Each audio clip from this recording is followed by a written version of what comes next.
Hello and welcome to Fearless Authenticity with Jeanne Sparrow. That's me. It's my podcast about finding your success in the gift of who we truly are. These are conversations with people who know what it looks and feels like, in the hopes that it will be an inspiration for you to find ways to use your unique gifts in pursuing your passions, making your dreams come true, and engaging with the world in the way that we were created to serve. I hope it gets deep because that's where we find the best stuff. But it's also about the fun of life, because if it ain't fun, it ain't worth doing. So let's dare to be brave, be free, and be you together. Now, my guest today is an author, contributor to the Excel award-winning blog, podcast, and magazine of the $1 Million Roundtable. He's also been a prolific voice in pop culture as a movie critic and music editor for the Chicago Tribune's RedEye, where he reviewed more than 2,000 movies and interviewed hundreds of the world's most famous celebrities.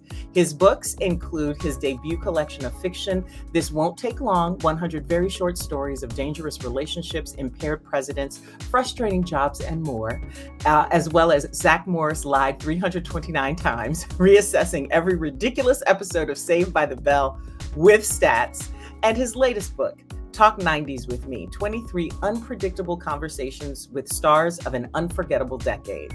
He was a fixture on our couch on You and Me this morning. He's also a husband and proud father, and somebody I'm always happy and look forward to talking to. It is my pleasure to welcome the one and only Matt Pais to the Fearless Authenticity Podcast. Hey, Matt. Hi, Jeanne. It is so fantastic to see you. Thank you for having me. Thank you for coming on. It's like revisiting our old times together where you would trash a movie and I would go, really? Really, Matt? Are you sure? Some of the movies were bad, but there were some good ones too, weren't there? Occasionally? Absolutely. My favorite segments were where you trashed. I know. You're like, really? Really? But it was always nice and so refreshing that you had no fear about that. And that's really, I think, what this podcast is all about, is when we put aside these things that might give us pause otherwise and actually commit to the thing that we're here to do. And that's what that felt like. I don't know if that's how I see it now. I don't know if it felt like that in that moment for you. Absolutely. I think that's a good point, and definitely at the heart of the discussion of anything that is subjective and that we should be able to have our own personal feelings about, that to hold back in any way because you're afraid of what someone will think really doesn't accomplish anything. And that doesn't mean go overboard in terms of hyperbole about quality and saying that every single thing you see is the best thing you've ever seen, or try to be nasty about the things that are terrible, but really find, and it's such a pleasure and privilege when working as a critic to really challenge yourself to find new language of how to express that, of whether it was something great or terrible or somewhere in between, because you're not there to just recycle the same sentences or say what everyone else is saying or say what you think you're supposed to say. That would be boring for people to read, and it's boring to write too. So I thought that was one of the many great things about being in that role. Yeah, and you relished it, and I loved that you did. You did that for 11 years, and now you have moved on to different pastures. Congratulations on the new book. Thank you so much. Excited for you for this. I'm book number 3. There is a lot to talk about. I'm not quite finished with it yet, but I do have a couple favorite interviews, and there's a lot to glean of fearless authenticity from those interviews. So I want to revisit that another point. I want to focus on you first and your choices, because those in and of themselves are about making this path that's true to you and your personal style, and not necessarily perhaps in line with what's happening in the literary world or what we see in this particular category. So talk to me about the process of creating Let's Talk 90s, and the choices that you made, this personal style that you've been developing over your time as a critic, and how that how this book is also an expression of you. Sure, absolutely. Let's break that down. So for Talk 90s with Me, I recognize that when you look at the work about pop culture that's out there right now, at least in book form. There are a lot of oral histories out there. I'm sure you've come across them where the author interviews a ton of people, but then edits it together. So you only get about a paragraph at a time or so from each person, that shifts to somebody else because it's moving chronologically through a TV show or something like that, or trying to navigate a movie, a show, some kind of pop cultural phenomenon, but in a way where it's sort of like you're sitting in a room with everyone who was ever involved in it, talking at the same time. And I appreciate all the work that goes into that. There have been some really successful efforts in that regard, and I get that that's what people are doing now. That does not appeal to me. I find that to be a choppy reading experience where every 2 minutes you're having to remind yourself, wait, who is this person? And what did they say last time? And how does this compare to the paragraph I just read? Matt, that is so something I have in common with you. Like literally when I'm reading, especially the New York Times is the worst about this when they do those in-depth things. You have to scroll back and go, wait, who said that? Who said that? And it takes me 10 minutes to read a page. And I feel that it's so much more rewarding to just focus on one person at a time. So for this book, I had no concept of how much time I would have with anyone, reaching out to, casting a wide net of stars of movies and TV shows from the 90s. And it wound up being an average of 60 to 75 minutes on the phone with 23 of these people that, as you've read some of it, you see really was able to become deep and intimate and thought-provoking and fun, because as you say, I mean, you hit it on the head. To combining something that's entertaining and accessible, but also reflective and goes to a new place that you haven't gone before, is exactly what I wanted to do with the book, by asking questions and broaching topics that these people had not discussed before. So it was so incredibly rewarding for me to do that. What led you though to say, and maybe perhaps did you get any pushback from publishers or from other people about approaching things in a way that isn't usually done? And how was that choice? How did you get to that choice personally? Well, the idea somewhat sprung from my previous book, which, as you mentioned, was a statistical analysis of Saved by the Bell, that also where I counted Zack's lies and did season by season breakdowns. Very fun, very silly, very much something that I did just because I thought it would be fun and interesting to do.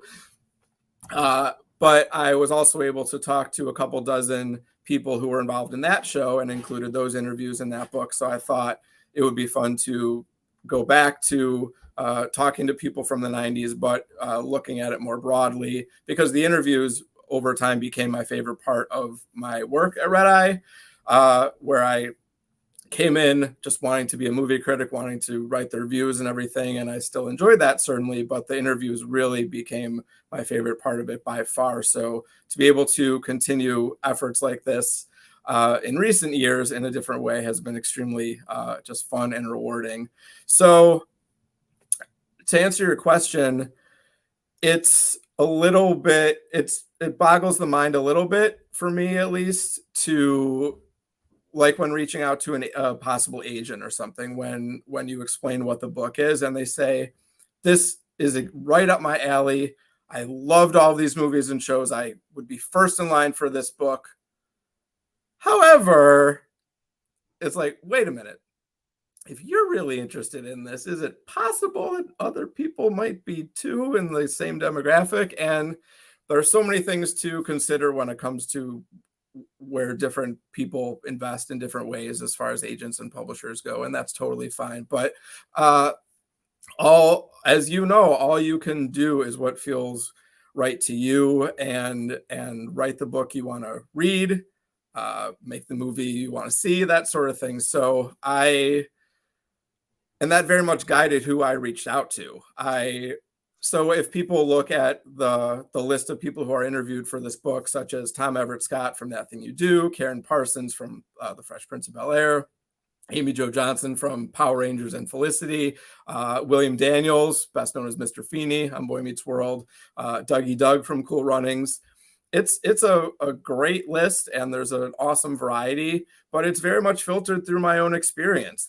These are movies and shows I thought were still worth talking about, performances worth celebrating, and people who genuinely interested me. It's not at all suggesting these are all of the best movies and shows or all of the most important people. It's saying these are some of them, and there are lots of stones unturned about these people or their work. And it was really a great opportunity to say, let's turn nostalgia into something new. And that's also about trusting your instincts about what people will be interested in, and trusting that your voice is reflective of that. And I like that, because I do think that fearless authenticity does engender a certain amount of trust in yourself, and that who you are is the gift, and how you see things is something that other people may not have thought of, but are intrinsically interested in. I want to revisit something you talked about when you said you initially thought, that being a critic was going to be the thing, and that you came to learn that interviews were really the most enjoyable part of your job. You've told a story that I think I saw on social media about your college experience of applying for an internship at Ebert and Roper, and eventually not getting it, but still ending up working alongside Roper and other critics here in Chicago. What was your first dream of the work you wanted to do, and how did you get there? Sure. Well, I was very much the sort of hopeful / naive teenager who had become extremely passionate about pop culture, and growing up in the Chicago area, where Chicago was a place where it felt like you could be a movie critic. Things were happening in that world, and I had no plan or concept of staying in Chicago, going to any other city, country, no idea. But I just said, this is what I'm passionate about. This is what I want to do. So I studied journalism in college. I was able to start working as a movie critic on the school paper pretty quickly after arriving at the University of Illinois. But I was always drawn to entertainment, and I obviously am not the only person who got into journalism wanting to focus on entertainment as opposed to news. But it's so much, it sounds silly, but it really is so much an example of working the muscle, learning how to think and learning how to write, and needing to be able to look back a few years and say, oh, that was good at the time. Now I think that's kind of terrible, because I've changed a lot, and the way that I work and the way that I think has changed a lot. So the opportunity to be a professional movie critic pretty quickly after graduating college was, I was so thankful and lucky to have wound up where I did at the time for Metromix.com and RedEye. And I also soon found myself in the position of where I had a little bit of interviewing experience, but suddenly sitting down in a hotel room with people who are in town to promote their big movie for a potential cover story for this paper that has really suddenly achieved a lot of exposure around one of the biggest cities in the country. You need to conduct that interview in a way that gathers material that isn't just the same thing that everyone else is getting, especially for the very specific voice of the publication. And this might seem obvious, but it's also sometimes the exception as opposed to the rule. I say this respectfully, but I would love to say that you could read 100 different interviews with people and say, oh, every single one is different.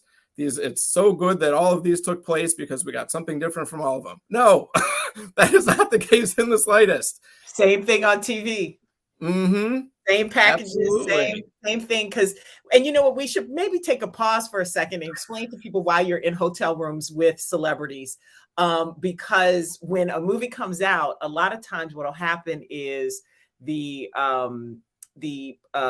production company, and they will bring the stars to these central locations, and it's called a junket, and we all end up lining up in these rooms, in these halls and hotels, and one room is a production room, the other room is set up for an interview, and it is one of the most awkward human experiences, I think, but it's become the standard for how we cover entertainment. And I remember those days. I remember my first junket and being like, this is weird. And like, but realizing too, like how grueling it must be for actors and directors, the ones who would be interviewed for it, because some people just opted out of it. But how grueling it must be to have to sit there and answer the same questions over and over and over again, because there's certain things that we know all of our viewers and readers are interested in, but it is about finding those moments, those special moments in those interviews, and asking things that they haven't been asked before to keep them awake. Exactly. Well, thank you for clarifying that about the hotel, because yes, I didn't want people to think you were like crawling around in hotel rooms. No, I'm very glad that you brought that up. There is the sort of outer room of a suite where you're sitting in chairs, and yes, thank you for noting that.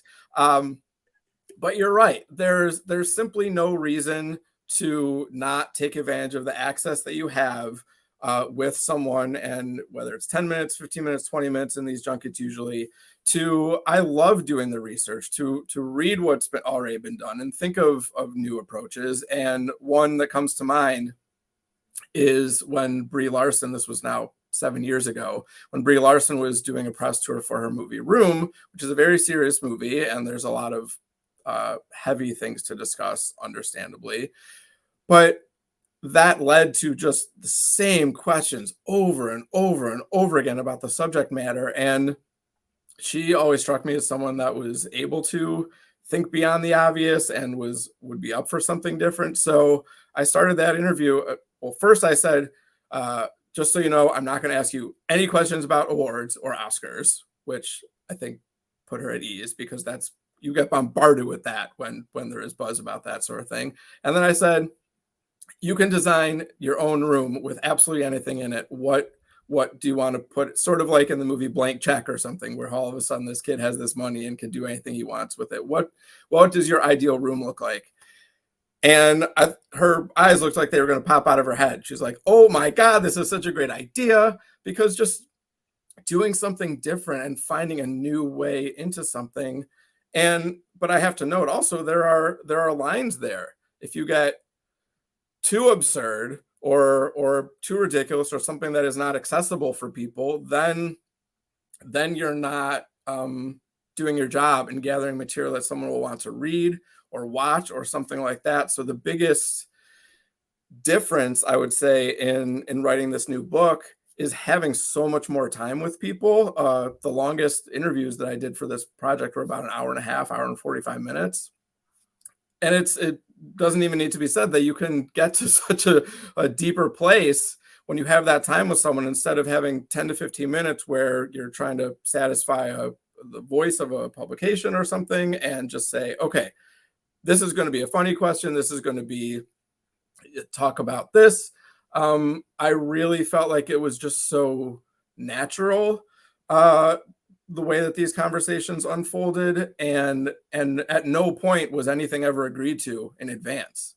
So we just went in, and it just kept going, because we started each conversation by talking about the subject's 90s nostalgia, just what they missed.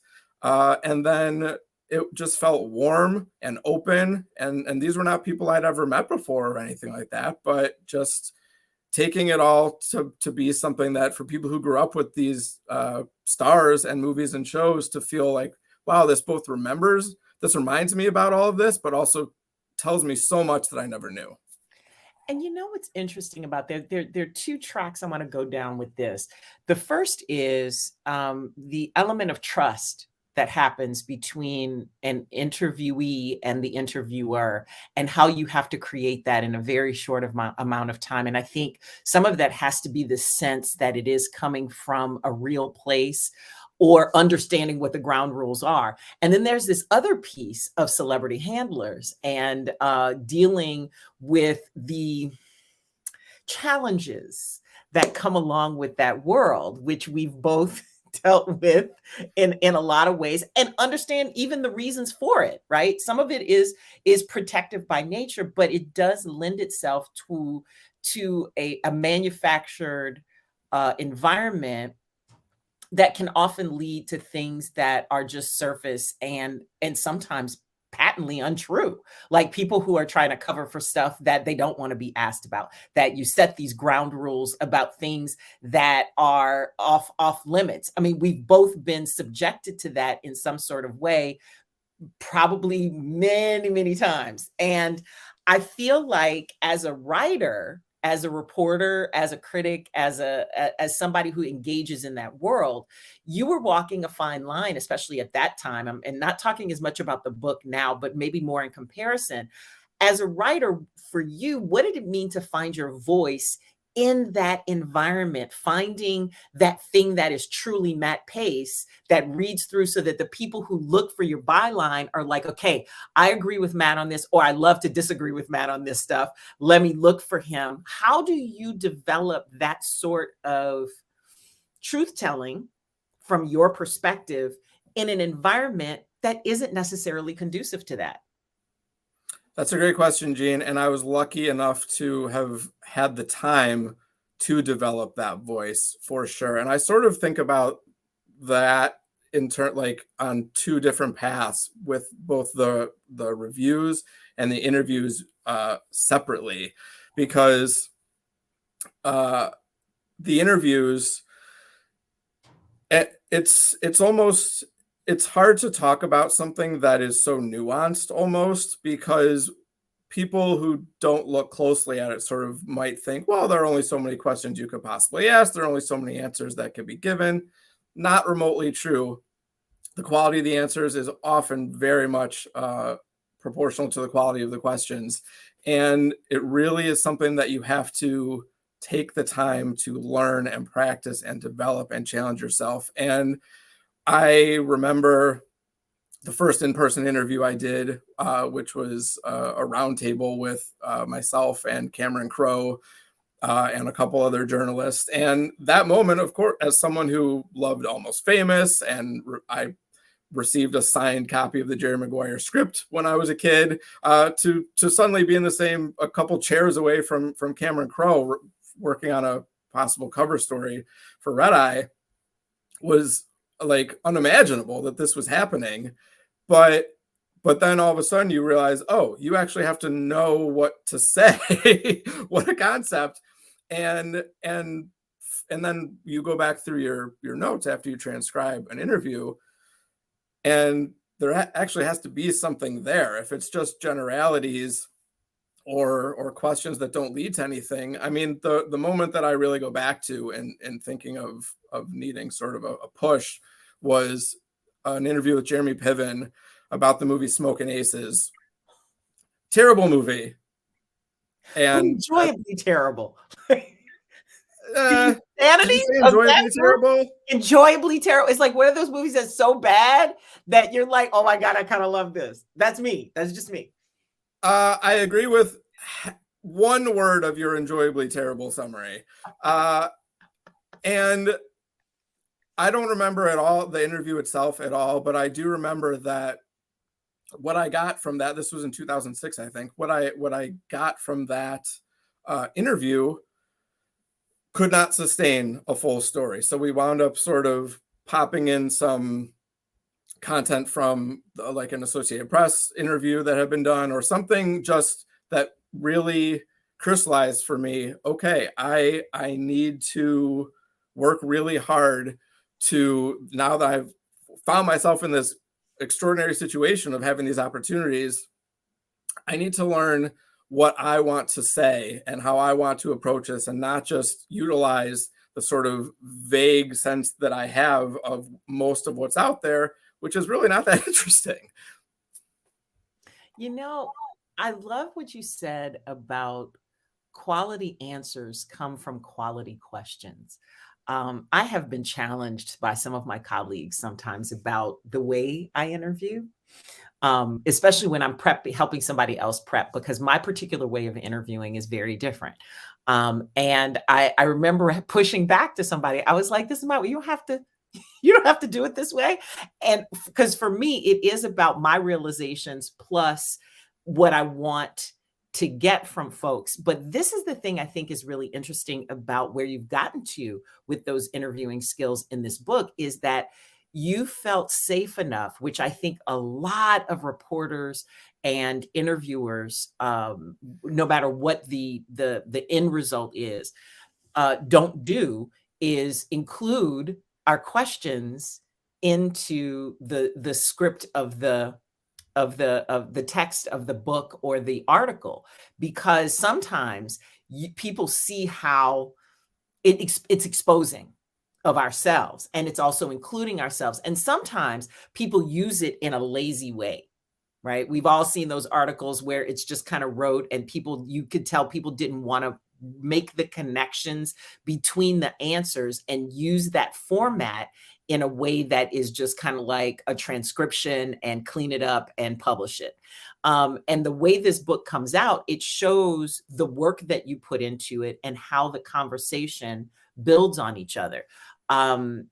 Is that the pinnacle for you of what your expression is in the book? I do think so. Yeah, I think it would be strange if people who knew me could read a project like this and not hear my voice in the questions, not see my curiosity and the way that I think and where I wanted to take these conversations, because there is a lot of personalization and subjectivity to all of this. And I am not the subject of this by any means. I'm only trying to facilitate something that is really rewarding for people to read and go back to. But to your point, I'm not just there to lazily say, so Jurassic Park, what was that like?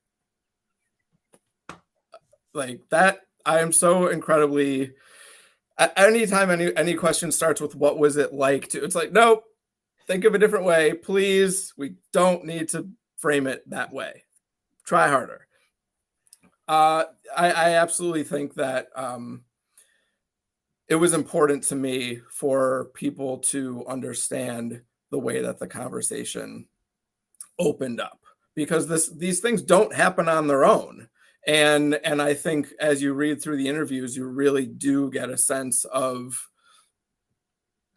the pacing that is deliberate about an interview, and also just, even if you don't care about pop culture or don't remember these people or these movies, just the natural human interaction of having a conversation. I mean, I put on the back cover that this is meant to feel like getting a drink with these people, or just having a long phone call like people actually did in the 90s and probably don't do as much anymore.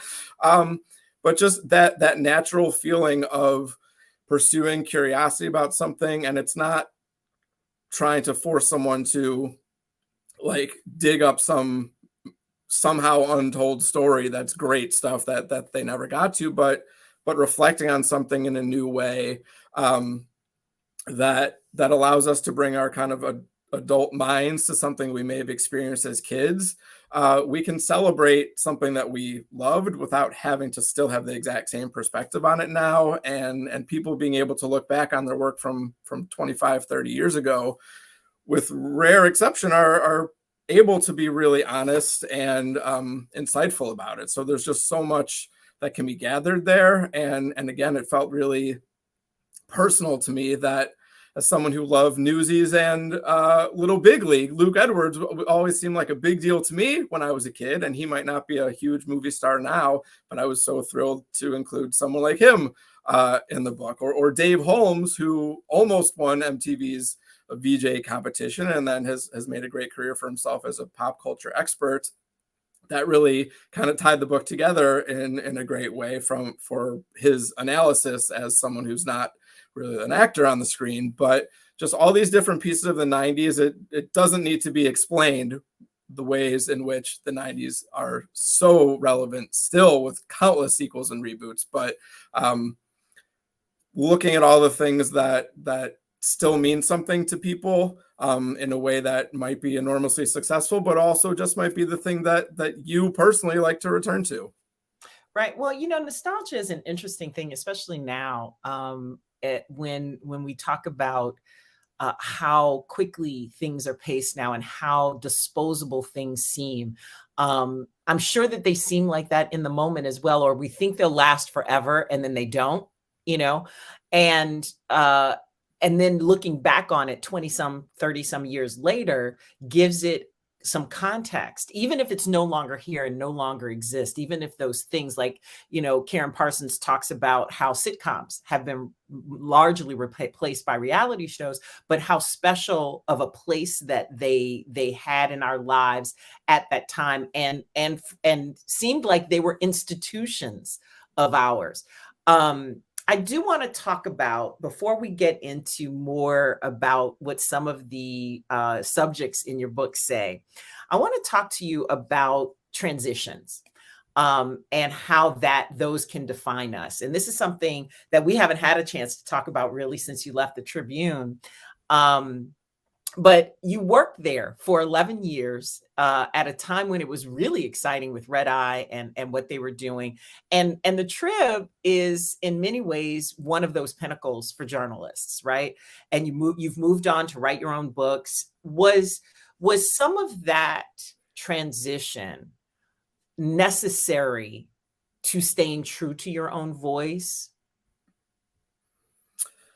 Well, I'm going to jump ahead to a question I know you like to ask, Jeanne, and it makes me think about disappointments, because I was beyond lucky to get to do the work that I did, to have started as an intern with MetroMix.com the summer after college and turn that into a full-time job as the movie critic and music editor for Metromix and RedEye for that amount of time, and to have had the experiences that I had was just, I'm beyond grateful for all of that. But I was also lucky to have done my dream job for long enough to not want to do it anymore, both for that place and at all. Because even in that time when I was doing that, changes had happened in terms of what was being made and what I even wanted to see and write about and talk about. And also having to reconcile the reality of expecting that if you're doing the thing that you want to do in the place that you think is the best place for you to be doing it, you can just say, here I am. I'm nothing else to do or think about professionally. I'm just going to let it continue to rise, and I'm good to go. That is not the way of the world, and there's so many other factors that go into that, and that's a hard moment to have to say, well, if not this, then what? And I certainly had to be willing to step outside that dream and that the way that you sort of define that about yourself, and I didn't have a plan of putting that entertainment stuff on the side. I didn't have any plan. I just said, I know that now is the time when I need to do something else, because I couldn't even calculate the hours that I put into all of that. I don't know if I can count that high. It was extremely demanding and so fun and so rewarding and so amazing, but also eventually I needed to shift the balance in my life for a lot of reasons. And I'm so glad that I did. But if you had told me before all of that happened that I would wind up saying, thank you, but I'm done here, that version of myself before that started would not have believed you about any of it. Right.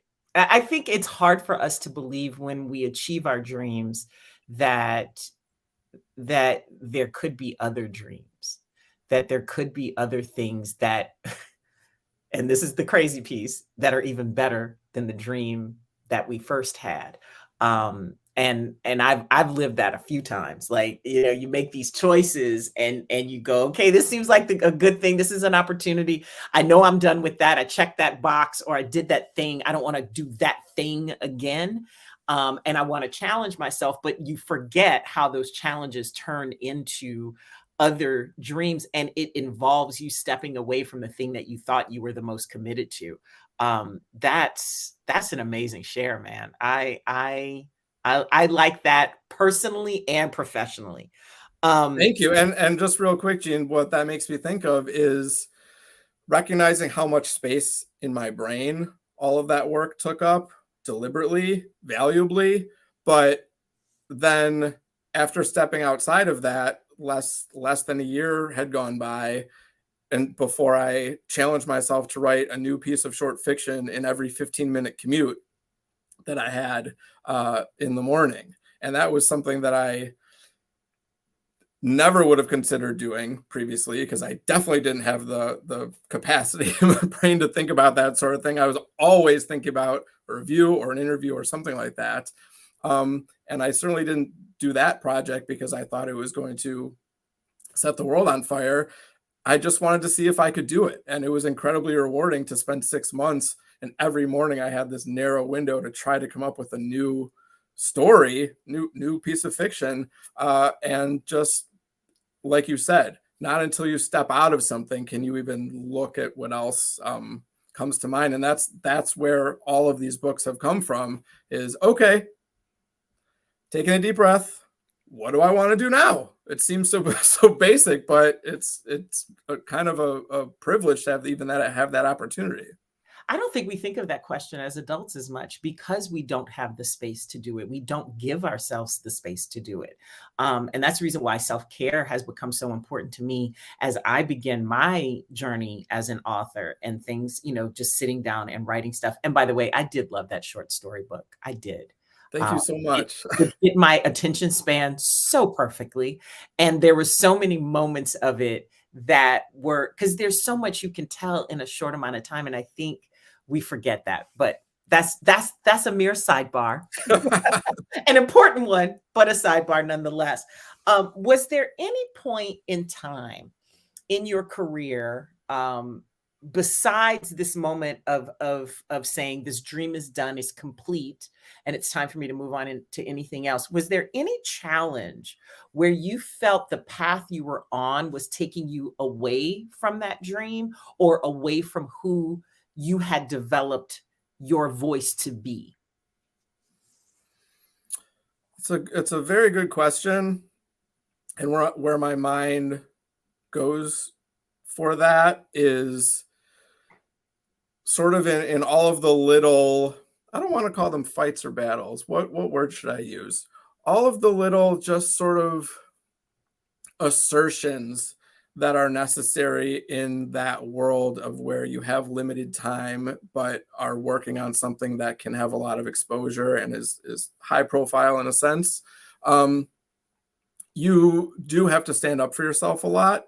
And so that means if you, for some reason, have much less time than you were promised, or if something happens that doesn't allow you to basically do what you want to do in the way that you want to do it, you have to understand why that's happening, but also fight for it, because your editors don't want to hear the explanations, and they don't care. And you see what the story is that comes out, and you also don't want to feel like every time you're going into the situation, you're having to, explain why something went a certain way or whatever, which is to say that continues to help you learn how to be really efficient, really deliberate. You don't want to be 90% of the way through of the time that you're given and say, oh, I've gotten absolutely nothing because I didn't work hard enough. I didn't prepare. So the first 6 questions I asked were all lousy. The answers are bad. This is not going to run. So I think being able to know who I was in that place and what I was trying to do, the more I understood that, the more, as the years went by and I incorporated the video element into the interviews, I think that really helped too, refine things, because that forces you to be articulate and concise, for shorter questions, less mumbling, less rambling, just doing a better job. That was helpful. And also just continuing to define what I want, what I need, how I do it. But you also don't exist in a vacuum. You have to respect where everyone's coming from in that room, and figure out how to do the best you can under the circumstances each time. Yeah. And I think this is the thing about the book that I think got you so much good stuff in Let's Talk 90s with Me, is that right off the bat, there was a trust. And I referenced this earlier, and Gabrielle Anwar's interview comes to mind, who we know from Burn Notice more recently, but Wild Hearts Can't Be Broken, which it took me a second to make that connection. That was the same woman. And I love her work. And I love that you started that interview with her response to you was it, I'm curious, curious about this. And that was it. Like, okay, I'm in because this has sparked my curiosity. And that's where those moments happen, when you present yourself to someone and it's like, this is who I am. Do you want to engage with this? And clearly she did, because that conversation was very personal about how a lot of these challenges that she had that were really based around freedom and her choices about work that let her down in some instances because of the inauthenticity that can often be at play in Hollywood. Can you talk about how that conversation, because it struck me as one that she would not have engaged with anyone else with? I love that, Jeanne. Thank you. And I definitely know what you mean when you say all that, because Gabrielle Anwar has such a phenomenal personality and clearly doesn't hold back. You read the interview right away. You feel like there's a very strong voice coming through. And as you mentioned, when I had reached out to her publicist for the interview, and then Gabrielle was CC'd, to have someone respond in just the most like efficient language, Matt, super curious, Gabrielle, like, that was it. love that, right? Like, so of course I had to include that in the intro, because it really gives you right away such a sense of, I'm really interested in her. She's excited to talk about this. And we're starting from a place where everyone is in.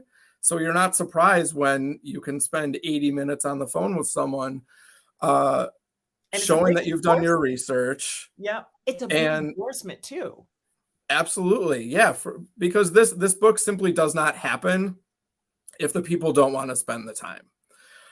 And you're right that any person who's talking to anyone can tell pretty quickly if they want to spend more than 30 seconds talking to them or a couple minutes. So I'm really thankful at the generosity that these subjects gave to me in their time. And it was not an accident that the conversations were both prepared in a way and also done spontaneously in a way so that they could open up and they could fill that time that in a way that felt rewarding for everybody. And it also goes back to that I don't feel afraid to ask the questions that need to be asked. It doesn't mean there isn't a right way and a wrong way to do that. But when to focus on Gabrielle Anwar specifically, when someone was, to use a ridiculous, outdated expression, I don't even know why I'm saying this, but basically the talk of the town for a handful of years in the 90s, but then by the late 90s had fallen off so much that if you go to Tubi or one of these free apps now, you could see 15 movies you've never heard of that you can't believe a formerly massive star did. And for her at that time, those choices were informed not by, oh, I think this is going to be the best movie, but I'm doing this for the money simply because I have certain things going on in my personal life. And this book needed to approach either the person or the movie. Interviewing Shannon Elizabeth about American Pie, I couldn't pretend that we think about American Pie the same way now that we did in 1999, because we don't, and that's good for things to change over time. It doesn't mean I didn't laugh a ton at it when I saw it in the theater in high school, but we can also talk about it differently now. And to go into those settings and be afraid to ask the question or not know how to approach it is just not doing the job. It's not doing the work, but that also takes time and opportunity to get to the place of where you know how to do that. So I've been so lucky I know I keep using the word lucky, but I am that I've been able to have the experience where I recognize that I would not have been, for many reasons, I would not have been able to write this book 10 years ago. I mean, the 90s still feel so recent, but it was a long time ago. I could have done this at any point in the last 20 years, but I only now, I think, did the stars kind of align to the point of where I think this is very much a reflection of where I am as a person and as a fan of pop culture, and who and what interests me. So the way that it turned out does feel both evergreen, but also kind of a timestamp of what's going on in the world for the subjects and for me. Yeah. And that was the thing I was going to share next, is that I think we all have these things we want to do, or these things we think about, and don't always accept the timing that goes around it, and don't even realize it until later. So it's amazing that you have that awareness right now. I also want to talk about Karen Parsons, Hillary from the Fresh Prince of Bel-Air, because she also talks about freedom, and specifically how living in truth and authenticity, and also being amongst people who are creating as a cast in authentic relationship with each other, where they can have this curiosity about how they may have exchanges as individuals, as human beings. And especially her, because her character walked an interesting line that could have been annoying and disliked, but making this balance where it is somebody we love and recognize and see what the core is, and how she wasn't trying to create something to receive love, which I think is such an interesting expression of our own personal authenticity when we think of, because a lot of people think about acting as fake, not realizing that it's coming from real emotions and a real human being creating something that approximates authenticity and somehow distills it. So one of the things I found interesting about that, not only in the content of it, which I want you to kind of talk about, from her conversation, but also from your approach, because at one point in the interview, you say to her, "I am white and Jewish, and as such, these are some things that I am curious about, but I don't know how to approach them necessarily." To me, that was what was embedded in the question. Like, here's my identity, and here's how that may impact this question. And I am certain that it takes an amount of self-awareness that comes from growth and age, to be frank, to be able to do something like that, and to humble yourself in a way that elicits the responses that you got from her. Definitely. And that very much is a reflection of time and experience. And you remind me also that I know I mentioned in that interview, thinking back to when I interviewed Chadwick Boseman for when he played Jackie Robinson, and asking him about kids sports movies. And at the time, I asked him about a lot of the movies that meant a lot to me as a kid. And looking back, I recognized that I didn't really step back to think that not everyone has the same favorites when they're growing up, as they shouldn't. And that's great. And that was a learning experience for me, for sure. So, and then when thinking about Fresh Prince too, or anything, not everyone is having the same conversations that you are having in your own household or with your friends. So growing up with something and recognizing and also wondering what are you talking about this with your friends, but also what were other people talking about this? Did this drive different conversations in other household among other groups? Probably, because as a kid, I wish I could pinpoint the moment when I realized that art is actually made by people. It doesn't just exist.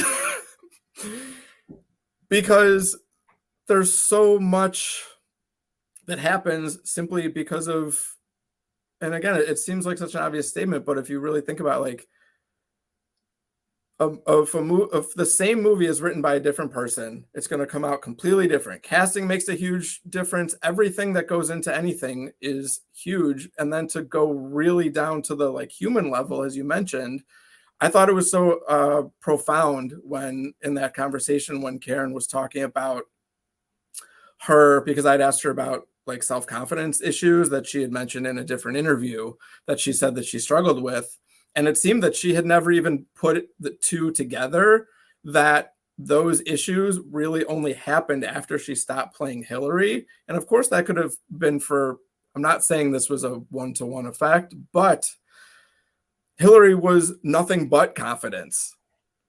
And to have to play that role and embody that type of fearlessness all the time, which maybe for Hillary, you could make all sorts of arguments about what that fearlessness was informed by, but that has to become part of you as an actor a little bit. And then when you shed all of that, it was really, I thought that was one of my favorite parts of that discussion, like recognizing how stepping outside of that in a number of ways, but that specifically of, like, I'm not pretending to be that way anymore. And the challenge of actually getting to that place as yourself. Right. And I think it's also this also harkens back to the moment when you decided to leave, Tribune and RedEye and finding your way into the next thing. And because it's something I also experienced when You and Me got canceled, right? It's the of, okay, now that I don't have that anchor in my life, and that expression, how do I want to express myself? And because I don't have these other constraints, what kind of box am I going to use to deliver this thing that I am here to do? And I think that's really liberating. And it was also affirming to see so many other people talk about that. And I think actors go through that on a regular basis. When a show ends and they start another one, that character is somebody, it's a friend, it's somebody they're creating, it's a part of it, and it becomes part of them. And then when they lose that, they have another process. We do it as humans, but maybe not as often as actors do. And there was a moment where I was like, yeah, girl, I get that. I get it. And sometimes you don't see how those connections do until it comes out of your mouth and you're like, did I just say that? I did. And it sounds like you had quite a few of those moments in the book. For sure. I mean, it's easy to think that life always plays out in a particular way because that's sort of what has to happen, or that's the only thing that could have happened. But that's not remotely true. I mean, You and Me this morning was such a fun show. I loved working with you guys. You were fantastic. So you don't look at something like that happening and be like, oh yeah, it's because it wasn't any good. No, it was extraordinary. You can't, like, things don't happen for one particular reason. And on a sort of similar note, coming up with a segue here, Charlie Korsmo, who I interviewed for the book, who people probably know from Hook or What About Bob, Dick Tracy, he talks about losing parts in Wonder Boys and The Ice Storm, both of which went to Tobey Maguire. And Jason James Richter also lost in Pleasantville to Tobey Maguire too. Separate conversation to be had about the impact that Tobey Maguire has had on the industry. But think of how different things, people might not, everyone knows the name Tobey Maguire now. Many probably don't remember the name Charlie Korsmo, but he was extremely successful as a child actor, came back briefly in Can't Hardly Wait, and he's easily one of the best parts of that movie. And he never really wanted to be, like, on the level of a Leonardo DiCaprio anyways, but if he had landed some of those roles that he almost had, which by definition, this industry is so much the result of what you are and aren't allowed to do, what parts you are and aren't given. His life would have been different. His career would have been different. We would remember him differently. Those movies may have been completely different too, and we may have looked at them in different, like the whole timeline shifts. Exactly. That's such a great thing to recognize about that. And so many of the people that I spoke with, a lot of close calls or made choices that in retrospect didn't quite turn them into the big star that it seemed at one point that they might become. But we can still look back at the thing that put them on our radar, or just the trajectory of everything, and have really great perspective on it and understand their choices and our own choices and our relationship to the material so much. It might seem like an album or a movie or a show stays the same as the first time you heard it. No, it's sometimes you watch or listen to something and you're like, is this always what they said? Is this always what happened here? I swear they've put out a new version of this movie. No, you're changed. Yep. And you hear something completely different. Man, Matt, I have enjoyed talking to you today. Like we've never actually had a moment to sit down this long and talk, except for maybe in a personal conversation. So I appreciate this. I got a couple more questions that I always end with. The first one is, what is your proudest achievement thus far, and what do you still dream of doing? Yeah, well, this is phenomenal, Jeanne. I'm so happy to be here. I love this. I know we're almost at time, but I know we're gonna add like 3 more hours here because we can just go on to a million tangents. Let's do it. Just do it.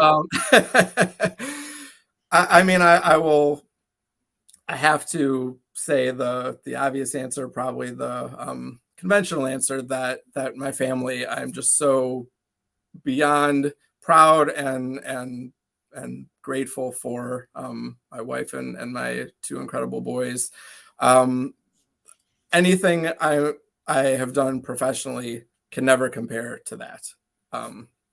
So that's, I don't see that as an achievement exactly, but just when looking at one's own life and what you are happy for. And maybe there are some people that could do all the things they ever wanted to while being completely alone and be like, yep, okay, that was cool. Hey, can I tell you about that? Oh, nobody's here.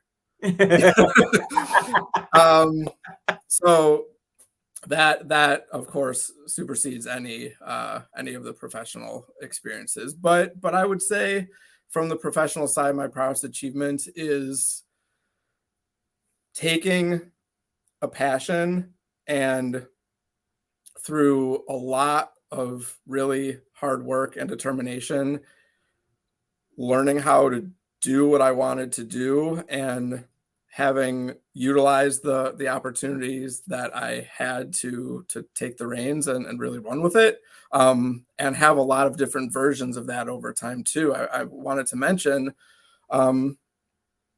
just all the ways that I shifted and learned. I mean, when I think back at some of the interviews from years ago, I'm really proud of how I was able to prepare and learn of how to get the most you possibly can out of a 15-minute interview on video that can be a cover story, that can satisfy all these things and have the right voice and be fun and maybe give you something to think about too. But if I look back, there are also times when I realized, oh, this was kind of a funny question and it made laugh, but it didn't really lead to an answer. So I'm not there to just try to make, when you just run the response of like laughs in parentheses, that's not that useful.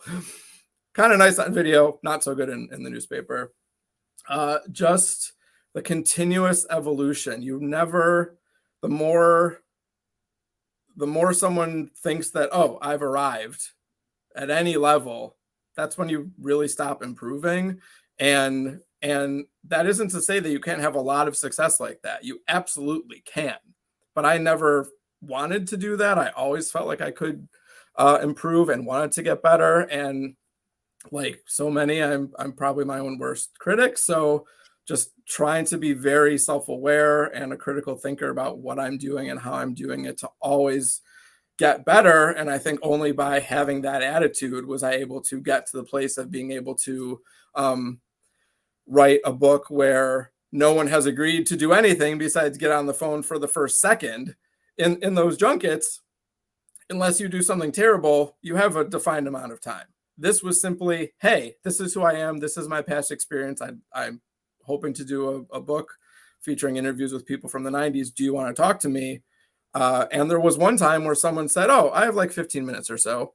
And I was sort of like, oh, okay, well, I appreciate that so much. The point of this really is to go longer and deeper. And it was kind of like, well, okay, well, let's just get started.